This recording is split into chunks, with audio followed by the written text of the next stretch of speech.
Okay, so let's talk about our writing assignment for today.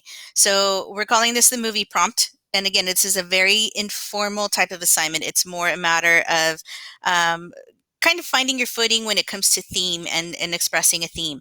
Now, when we go to something that we are very familiar with, it's a lot easier, obviously, which is why we are starting with movies. When you jump into the actual AP essay, there is the understanding that you are familiar with certain novels and certain plays, well, not certain novels, just novels and plays in general that you can kind of pick and choose from so that this way you can answer the prompt.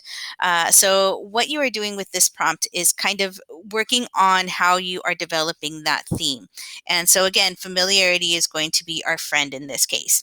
So some things to consider for this: you are going to include a thesis. So the full intro is optional if you want to include the full intro.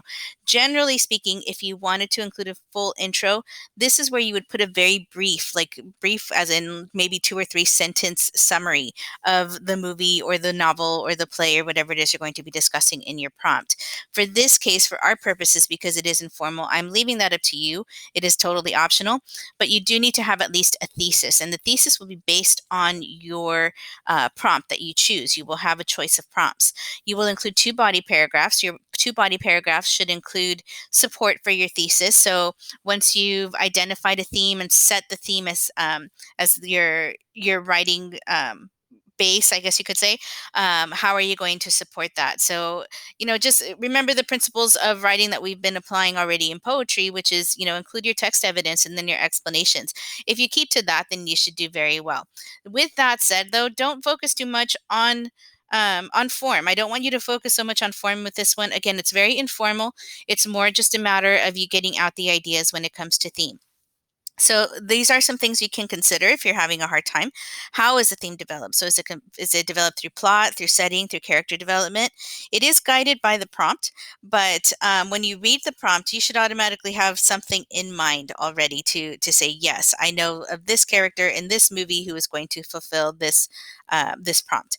The theme should be expressed as a complete thought. It's never a single word. So, for example, the author uses a theme of forgiveness.